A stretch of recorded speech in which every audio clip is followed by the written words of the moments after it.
one kingdom, about 2 centuries, 9 dynastic houses, 19 commonly counted kings, plus one rival claimant who ruled part of the nation during a civil war. Not one dynasty survives from the beginning to the end. Kings rise through rebellion. Their sons are murdered. Army commanders seize the throne. Prophets confront palaces. Foreign empires collect tribute. And the first sin of the first king becomes the standard by which nearly every successor is judged. This is the story of the northern kingdom of Israel. It begins with Jeroboam, son of Nebat. It ends with Hoshea in an Assyrian prison and Samaria under siege. Between them stand Nadab, Baasha, Elah, Zimri, Tibni, Omri, Ahab, Ahaziah, Joram, Jehu, Jehoahaz, Jehoash, Jeroboam II, Zechariah, Shallum, Menahem, Pekahiah, and Pekah. Some reign for decades. One reigns 7 days. Some create military power recognized beyond the Bible. Some receive only a few verses. The Book of Kings evaluates all of them through one question. Did the king lead Israel in covenant faithfulness to the Lord? Military success cannot answer it. Wealth cannot answer it. Length of reign cannot answer it. The palace may call a reign glorious, while the prophet calls it evil. To understand the list, first separate Israel from Judah. After Solomon's death, his son Rehoboam travels to Shechem to be confirmed as king. The northern tribes ask him to lighten the heavy labor and taxation imposed under Solomon. Older advisors recommend a gentle answer. Younger advisors urge greater severity. Rehoboam declares that his little finger is thicker than his father's waist. Solomon disciplined with whips. Rehoboam will discipline with scorpions. The northern tribes answer, "What portion do we have in David?" The kingdom divides. Judah in the south remains under the house of David, centered in Jerusalem. Israel in the north chooses Jeroboam and eventually centers its rule in Samaria. The division is political, but Kings presents a prophetic cause behind it. Solomon had turned toward the gods of his foreign wives.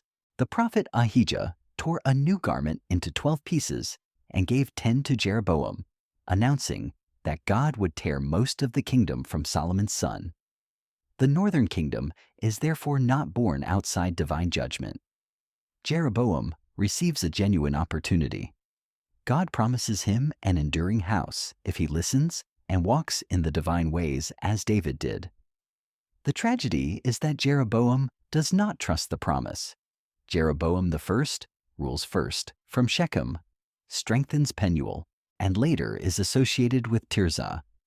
He fears that continued pilgrimage to the Jerusalem temple will turn the people's loyalty back toward the house of David. His solution defines the northern kingdom. He makes 2 golden calves. He places one at Bethel in the south and one at Dan in the north. He tells the people that going to Jerusalem is too much and presents the calves in language echoing the golden calf at Sinai. Here are your gods, Israel, who brought you up from Egypt. He builds shrines at high places. He appoints priests outside the Levitical order. He creates a festival in a month of his own choosing. The policy is politically intelligent. It gives the kingdom its own sanctuaries, clergy, calendar, and royal control of worship. Kings calls it sin.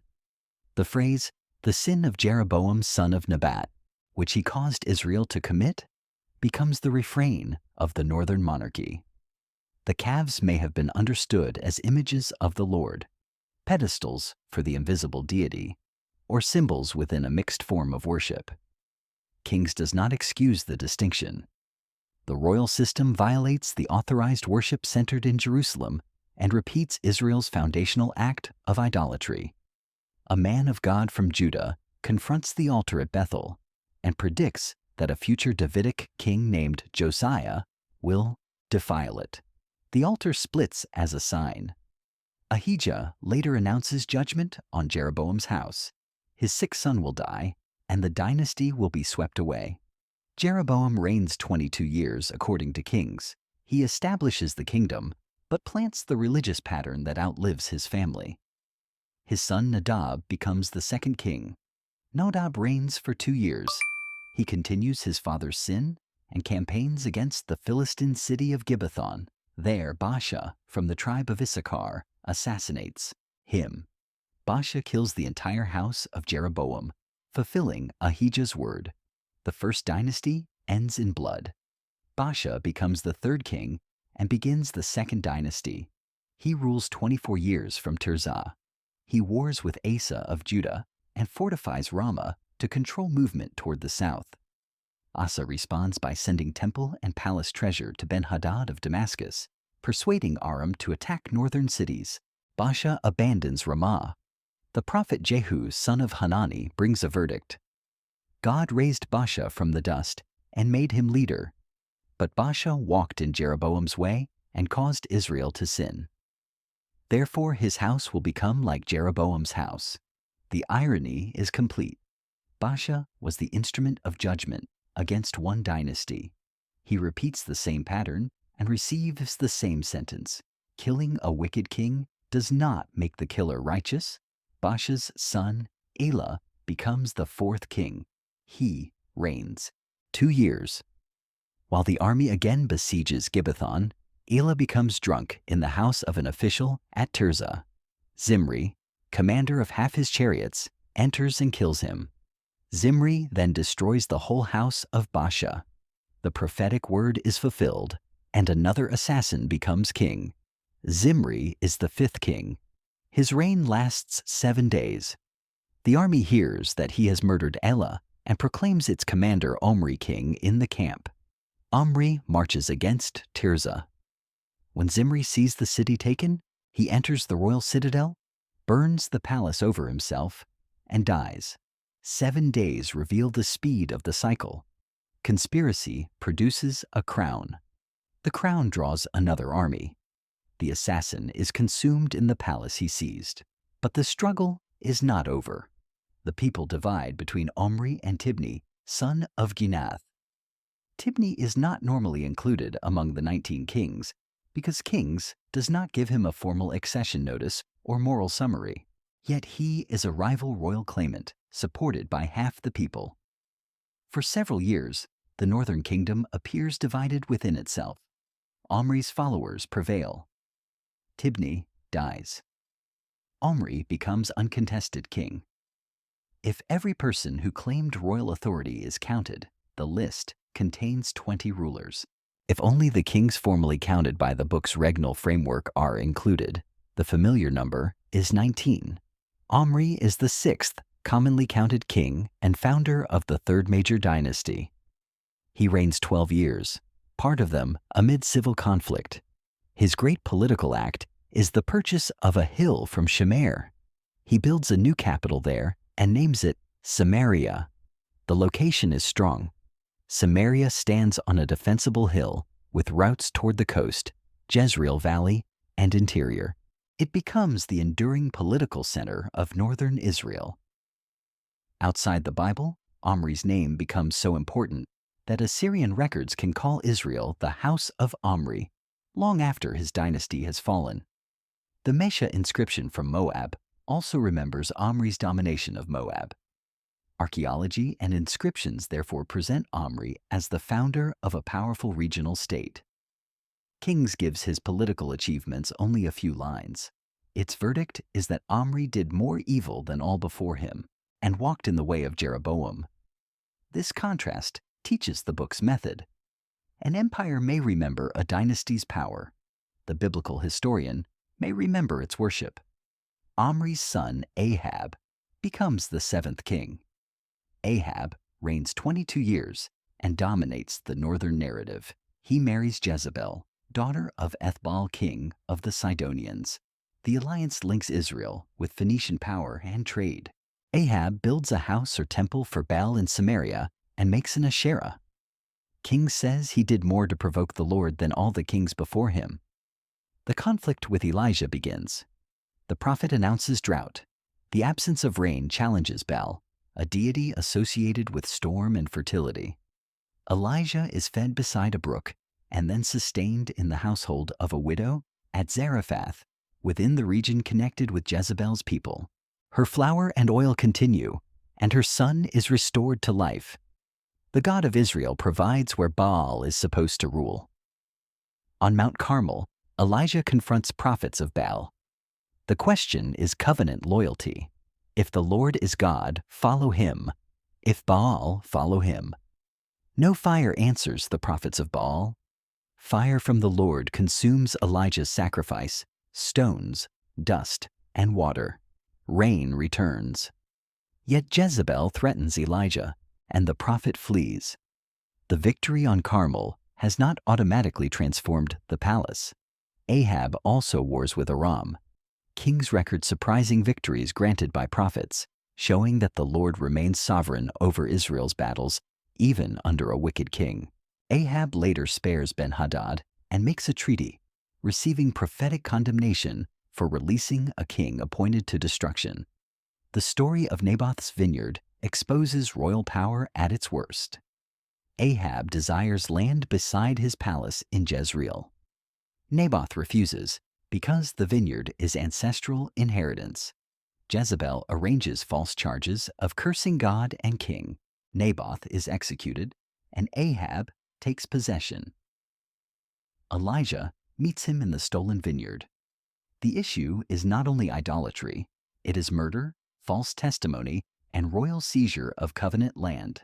The prophet announces disaster upon Ahab's house and judgment upon Jezebel. Ahab humbles himself, and the full dynastic disaster is delayed until his son's days. Ahab dies in battle at Ramoth-Gilead. The prophet Micaiah had warned him. A disguised Ahab is struck by an arrow shot without a specific target. His blood drains into the chariot, and dogs lick it when the chariot is washed. External inscriptions show that Ahab was a major military ruler. An Assyrian account of the Battle of Karkar names Ahab, the Israelite, among a coalition resisting Shalmaneser III and attributes substantial chariot strength to him. Though royal inscriptions can magnify numbers, Kings does not deny his power. It declares that power cannot shield him from the prophetic word. Ahab's son, Ahaziah, becomes the 8th king. He reigns 2 years. Moab rebels after Ahab's death, revealing weakness at the kingdom's edges. Ahaziah falls through the lattice of his upper room and sends messengers to inquire of Baal-zebub, god of Ekron, whether he will recover. Elijah intercepts them. Is it because there is no God in Israel that you are going to inquire of Baal-zebub? Ahaziah sends captains with groups of soldiers to seize Elijah. Fire consumes the first 2 groups. The 3rd captain approaches humbly and is spared. The king dies according to the word of the Lord. He has no son. His brother Joram, also called Jehoram, becomes the 9th king. Joram removes the pillar of Baal his father made, yet he clings to Jeroboam's calves. His reign shows partial reform without covenant return. He joins Jehoshaphat of Judah and the king of Edom in war against Moab. The prophet Elisha supplies water and promises victory. The campaign ends in horror when the Moabite king sacrifices his firstborn son on the city wall, and great wrath falls upon Israel, leading the coalition to withdraw. The Mesha inscription tells the conflict from Moab's perspective, celebrating escape from Israelite domination and naming Omri's oppression. The biblical account and Moabite monument reveal competing memories of the same regional struggle. Elisha's ministry fills Joram's reign. He multiplies a widow's oil, raises the Shunammite's son, feeds a company, heals Naaman the Aramean, exposes military plans, blinds an Aramean force, and announces relief during Samaria's siege. Divine power works among ordinary households, foreigners, soldiers, and kings. Joram sometimes listens to Elisha and sometimes blames him. During the siege, desperate hunger drives the city toward cannibalism. The king tears his clothes, revealing sackcloth beneath, yet vows to kill the prophet. He displays grief without stable trust. The house of Omri ends through Jehu. Elisha sends a prophetic messenger to anoint Jehu, an army commander. Jehu's fellow officers proclaim him king. He drives furiously toward Jezreel. Joram asks, "Is it peace?" Jehu answers that there can be no peace while the idolatries and sorceries of Jezebel remain. He shoots Joram through the heart and orders his body thrown onto Naboth's field. Judgment returns to the site of stolen inheritance. Jehu also kills Ahaziah, king of Judah. Jezebel looks from a window, addresses Jehu, and is thrown down by her servants. Dogs consume her body, fulfilling Elijah's word. Jehu then destroys Ahab's sons, relatives, officials, priests, and supporters. He deceives Baal's worshippers into gathering for a great sacrifice and kills them, demolishing the temple. The purge is total. Yet Jehu does not turn away from Jeroboam's calves at Bethel and Dan. Kings praises his execution of judgment upon Ahab and promises his sons will sit on Israel's throne to the 4th generation. It also condemns his failure to walk wholeheartedly in the law. Hosea later speaks of punishing the blood of Jezreel upon the house of Jehu, showing that prophetic tradition can judge the violence even when Kings presents Jehu as an instrument of divine sentence. Jehu is the 10th king and founder of the kingdom's longest dynasty. His reign lasts 28 years, but foreign pressure grows. Hazael of Aram cuts away Israelite territory east of the Jordan. Assyrian evidence shows Jehu paying tribute to Shalmaneser III. The black obelisk pictures a prostrate figure identified with Jehu and calls him a member of the house of Omri, using the old Assyrian name for Israel, even though Jehu destroyed Omri's house. The image is one of the earliest surviving portrayals connected with a biblical king. Jehu secured his throne. He did so beneath the shadow of empire. His son Jehoahaz becomes the 11th king. He reigns 17 years. He continues Jeroboam's sin, and Aram oppresses Israel under Hazael and Ben-Hadad. The army is reduced to a tiny force in the book's description. Jehoahaz seeks the Lord's favor. The Lord provides a deliverer, and Israel escapes Aramaean power for a time. Kings does not name the deliverer. Proposals include an Assyrian ruler whose campaigns weakened Damascus or Jehoahaz's successors. The ambiguity keeps attention on the Lord as the source of relief. Even after rescue, the people do not depart from Jeroboam's sin, and the Asherah remains in Samaria. Distress produces prayer. Relief does not produce enduring reform. Jehoahaz's son Jehoash, often shortened to Joash, becomes the 12th king. He reigns 16 years. His name can be confused with Joash of Judah, who ruled in the south during overlapping years. Jehoash visits the dying prophet Elisha and weeps, calling him, "My father, the chariots and horsemen of Israel." The phrase had been spoken when Elijah was taken. Israel's true defense is not the royal chariot force, but the prophetic presence and word of God. Elisha tells the king to shoot an arrow eastward and calls it the Lord's arrow of victory over Aram. Then the king must strike the ground with arrows.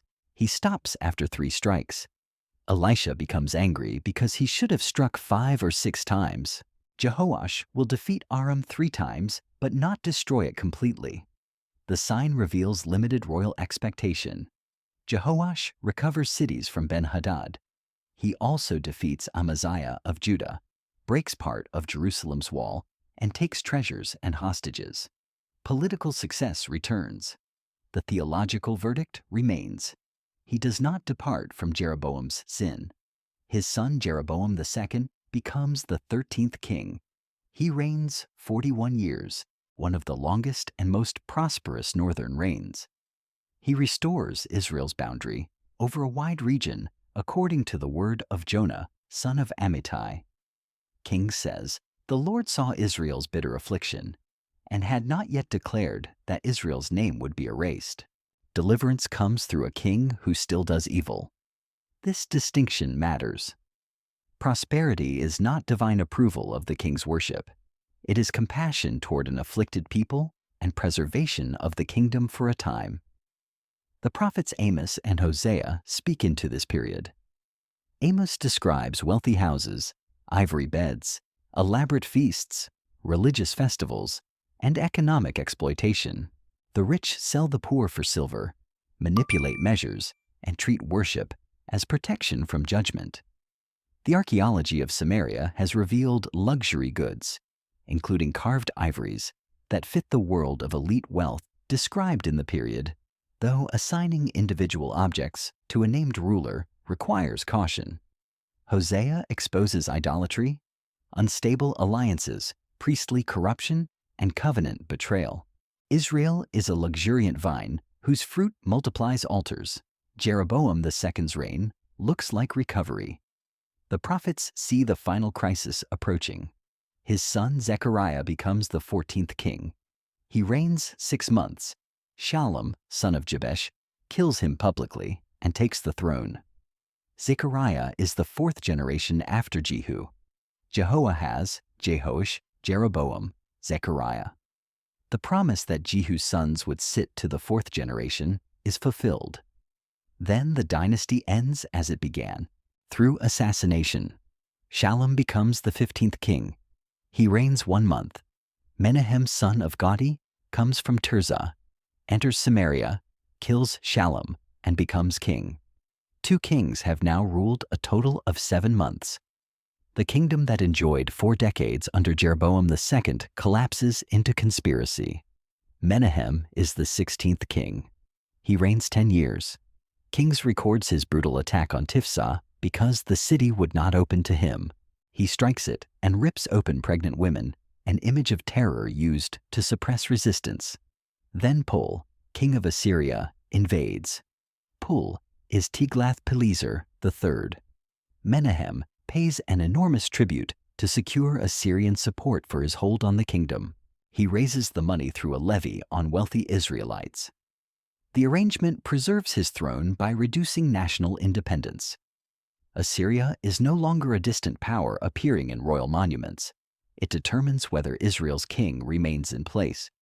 Menahem's son Pekahiah becomes the 17th king. He reigns 2 years. Pekah, one of his officers, conspires against him in the citadel at Samaria with 50 men from Gilead. Pekah kills the king and takes the throne. The dynasty ends after 1 son. Pekah becomes the 18th king. His chronology is difficult because the biblical synchronisms and length of reign have produced different reconstructions. Some scholars suggest he exercised regional power before becoming sole king. The broad sequence is clear even where exact years are debated. Pekah joins Rezin, king of Damascus, in an anti-Assyrian coalition and attacks Judah, attempting to replace King Ahaz with a ruler favorable to their alliance. This is the crisis behind Isaiah 7.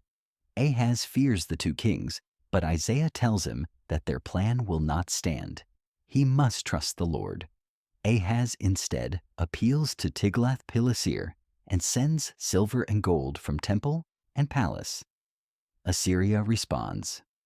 Tiglath-Pileser captures northern and eastern territories, including Galilee and Gilead, and deports inhabitants. The kingdom of Israel is reduced around Samaria and the central hill country. Hoshea, son of Elah, conspires against Pekah, kills him, and becomes king under Assyrian supremacy. Hoshea is the 19th and final king. Kings gives him a slightly different evaluation. He does evil, but not like the kings before him. The softened comparison does not reverse the accumulated direction of the kingdom. Hoshea pays tribute to Shalmaneser, the 5th of Assyria. Then he sends envoys to an Egyptian ruler called So and stops the tribute. The identity of So has been debated, but the political act is clear. Hoshea seeks Egyptian support for revolt. Assyria arrests him and invades the land. Samaria is besieged for 3 years. The city falls in 722 or 721 before Christ, depending on the chronological reckoning. Shalmaneser began the campaign.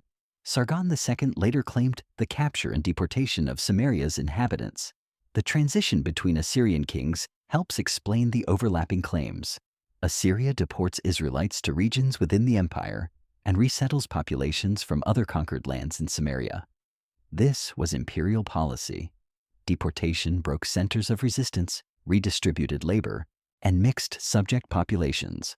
The northern kingdom ceases to exist as an independent state. 2 Kings 17 pauses the royal narrative to explain why. The explanation is not merely that Hoshea chose the wrong alliance. Israel sinned against the Lord who brought the people from Egypt. They feared other gods. They built high places, pillars, and Asherim. They served idols. They rejected statutes and covenant. They practiced divination. They sacrificed children. They refused the prophets who warned them to turn. The fall is the accumulated result of the entire monarchy. Assyria is the instrument. Covenant rebellion is the cause named by kings. The cycle can now be seen. A king seizes power or inherits it. He continues the sin of Jeroboam. A prophet warns, foreign pressure or internal conspiracy grows. The king may experience temporary rescue. He does not remove the foundational worship system. His house ends. Another ruler repeats the pattern. Jeroboam fears losing political loyalty, so he remakes worship. Baasha destroys Jeroboam's house and copies his sin. Zimri destroys Baasha's house and survives 7 days. Omri creates a powerful capital, but deepens evil. Ahab expands royal religion and murders for land. Jehu destroys Baal worship, but protects the calves. His dynasty gains 4 generations, then ends in assassination. Menahem buys Assyrian support. Pekah resists Assyria and loses most of the land. Hoshea rebels and loses the kingdom. The sin is religious, social, and political at once. The calves are not an isolated temple mistake. Once kings define worship for state survival, prophetic truth becomes a threat to the throne. Once royal power is separated from covenant justice, Naboth's vineyard can be seized.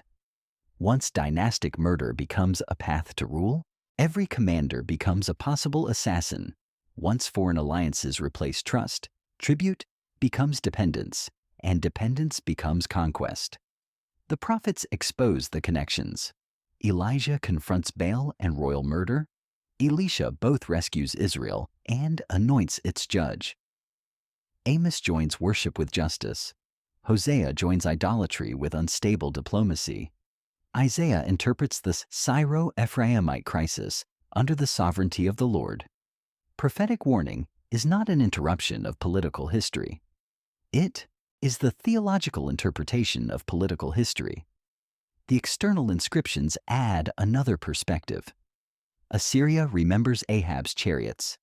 Moab remembers Omri's domination. Assyria continues calling Israel the house of Omri. The black obelisk remembers Jehu's tribute. Tiglath-Pileser records campaigns and royal changes. Sargon claims Samaria's defeat.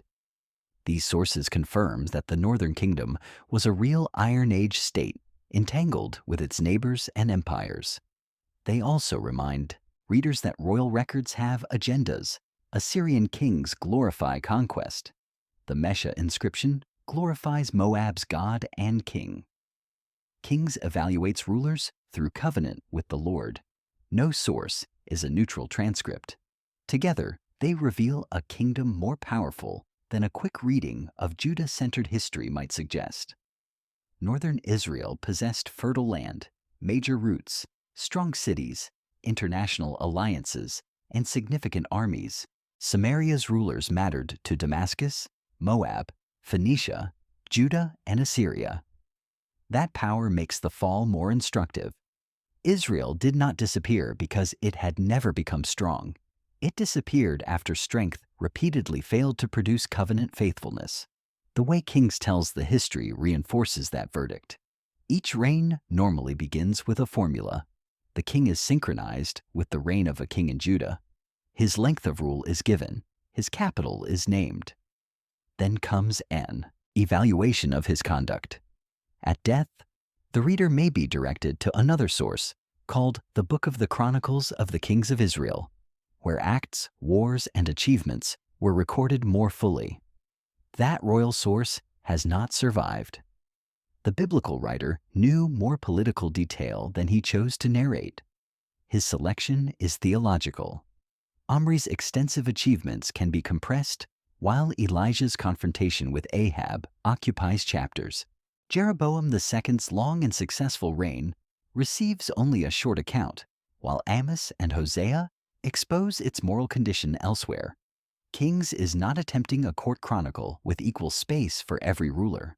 It is explaining the exile. The synchronisms with Judah also show that the two kingdoms remain entangled. They fight, they form alliances, their royal houses intermarry. Kings with the same names overlap. Jehoram or Joram in both kingdoms, and Ahaziah in both. Joash or Jehoash also appears on both thrones in neighboring generations. The repeated names can make the history difficult to follow, but they reveal the closeness of the royal networks. Ahab's daughter Athaliah enters the Davidic house through marriage and later seizes Judah's throne. Jehu's revolt kills kings from both Israel and Judah. The northern kingdom's religious and political crisis crosses the border. Yet one structural difference remains. Judah's rulers belong to one dynasty, the house of David. Apart from Athaliah's interruption, Israel's throne belongs to whoever can secure army and city. The prophets promise dynasties to Jeroboam, Baasha, and Jehu under stated conditions or for limited generations. None becomes a northern equivalent of the enduring Davidic covenant. The absence of stable succession magnifies the violence. 5 northern kings are assassinated by men who take or attempt to take the throne. Nadab, Elah, Zechariah, Shallum, Pekahiah, and Pekah make the list even longer when every successful conspiracy is counted. Joram is killed in Jehu's divinely commissioned revolt. Zimri dies when Omri's army traps him. Royal death repeatedly opens the path to another house. The capitals trace the kingdom's search for stability. Jeroboam fortifies Shechem and Penuel. Later rulers govern from Tirzah. Omri purchases Samaria and establishes the capital that survives every remaining dynasty. The city outlives the houses that occupy it. Samaria becomes so closely identified with the kingdom that prophets can use its name for northern Israel itself, and foreign rulers can describe the state by its capital or by Omri's house. The palace hill displayed royal continuity. The throne room repeatedly received a new family. This makes the phrase, house of, especially important. A house is more than a building. It is a dynasty. God promises Jeroboam a sure house, then cuts it off. Baasha destroys Jeroboam's house, then loses his own. Zimri destroys Baasha's house and burns within the king's house. Omri builds Samaria and establishes a house powerful enough to be remembered abroad. Jehu destroys Omri's house and receives 4 generations. Shallum, Menahem, Pekah, and Hoshea each create brief houses or claims as the kingdom fractures. The rise and fall of houses forms the architecture of the narrative. Against those collapsing houses stands the word of the Lord. Ahijah's word outlives Jeroboam. Jehu, son of Hanani's word, outlives Baasha. Elijah's word meets Ahab's blood and Jezebel's body. Elisha's messenger places oil upon Jehu before anyone in the palace understands what has begun. Jonah's word accompanies restored borders. Amos's word announces that the sanctuaries will fall. Hosea's word interprets the final alliances. Kings repeatedly says events happened according to the word of the Lord. Dynasties appear temporary. The prophetic word appears durable. Even the foreign empires operate inside that theological frame. Aram can be an enemy from whom God delivers Israel. It can also become the rod by which Israel is reduced. Assyria can weaken Damascus and unintentionally relieve Israel.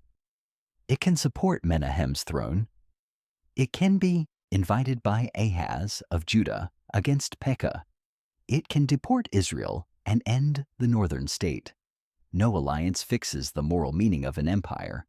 The same power can provide temporary advantage and become the instrument of devastation. Hosea mocks the frantic diplomacy. Ephraim is like a foolish dove without sense, calling to Egypt and going to Assyria. Israel hires lovers but cannot purchase restoration. The prophet sees treaties as symptoms of a deeper refusal to return to the Lord. Amos attacks a different illusion. Israel may long for the day of the Lord, expecting divine victory over enemies. Amos says that day will be darkness, not light, for a people who maintain injustice while celebrating worship. The kingdom assumes election guarantees protection. The prophet says election increases accountability. You only have I known of all the families of the earth. Therefore I will punish you for all your iniquities. This prophetic logic explains why the northern sanctuaries receive such attention. Bethel was not an obscure pagan shrine. It stood within ancestral memory. Abraham built an altar near Bethel. Jacob dreamed of the stairway there and named the place the house of God. Jeroboam used a location already sacred in Israel's story. Dan also possessed deep tribal significance and guarded the northern approach. The problem was not that the sites had no history. The problem was royal appropriation of sacred history against the command of the covenant. Bethel becomes a king's sanctuary and a temple of the kingdom. When Amos prophesies there, the priest Amaziah tells him to flee to Judah and never speak again at Bethel because it is the king's sanctuary.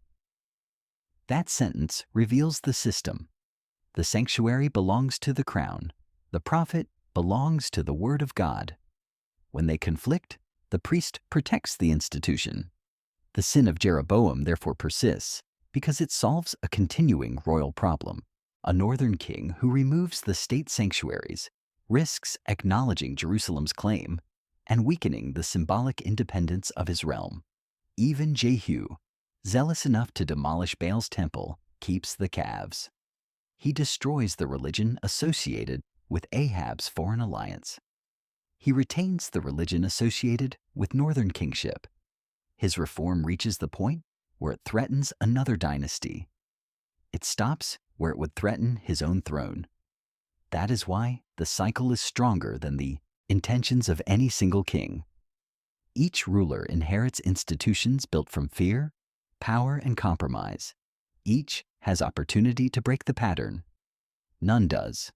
Some are less violent, some remove particular idols, some seek prophetic help in crisis. Some humble themselves briefly, some receive compassion.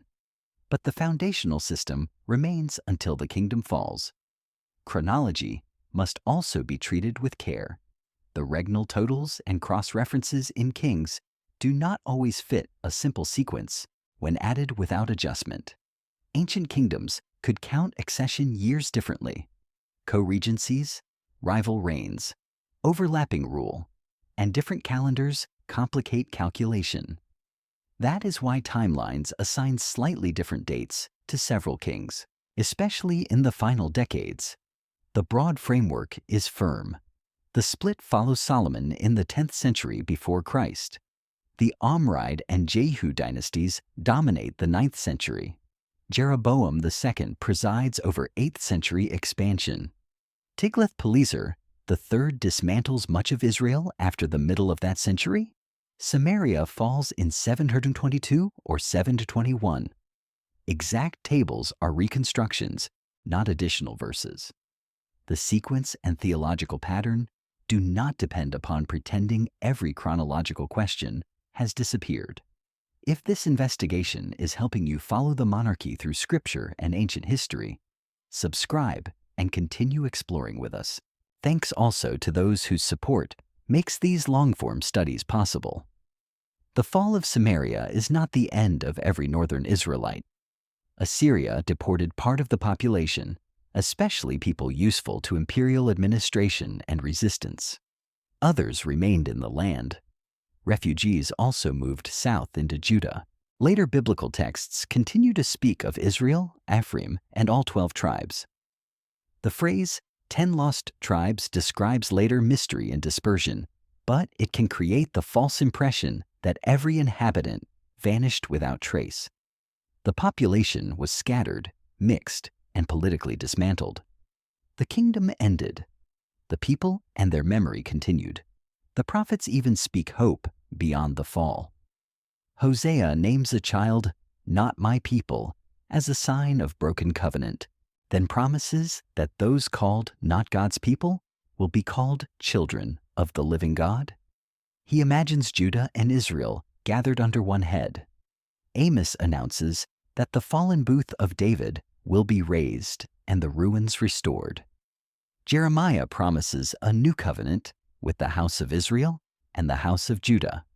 Ezekiel pictures two sticks, Judah and Joseph, joined in one hand under one Davidic shepherd. Judgment destroys the northern state. It does not exhaust God's purpose for Israel. This explains why the Book of Kings can preserve both relentless condemnation and surprising mercy. The Lord sends prophets before disaster. The Lord rescues under wicked kings. The Lord hears Jehoahaz. The Lord restores borders under Jeroboam II. The Lord delays Ahab's dynastic punishment when he humbles himself. These acts do not approve idolatry. They reveal patience. The final chapter of Northern history is written only after centuries of warning. The count returns. Jeroboam, Nadab, Baasha, Elah, Zimri, Omri, after the rivalry with Tibni, Ahab, Ahaziah, Joram, Jehu, Jehoahaz, Jehosh, Jeroboam II, Zechariah, Shallum, Menahem, Pekahiah, Pekah, Hoshea. 19 kings in the formal biblical count. Tibni as the rival who explains the contested rise of Omri. 9 dynastic houses if each successful usurper's line is counted.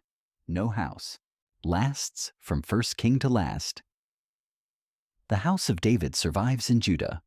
The northern throne passes through blood, and above every reign stands the sentence repeated more often than any military achievement. He walked in the way of Jeroboam son of Nebat, and in the sin he caused Israel to commit. That is the cycle that destroyed a kingdom. Not one bad battle, not one weak king, not one Assyrian invasion. A political system built upon fear, a worship system built to protect the throne, a royal culture willing to silence prophets and seize inheritance, a succession pattern normalized by assassination, an alliance strategy that traded trust for tribute, and a people who repeatedly refused the voices sent to turn them back. The final king is named Hoshea, a name related to salvation. No salvation comes through his Egyptian alliance. The gates of Samaria close. The Assyrian army waits. The 3-year siege ends. The kingdom founded by Jeroboam's fear meets the empire it cannot manipulate, but the prophetic promise moves beyond the ruins. Kings have failed. The covenant God has not finished speaking.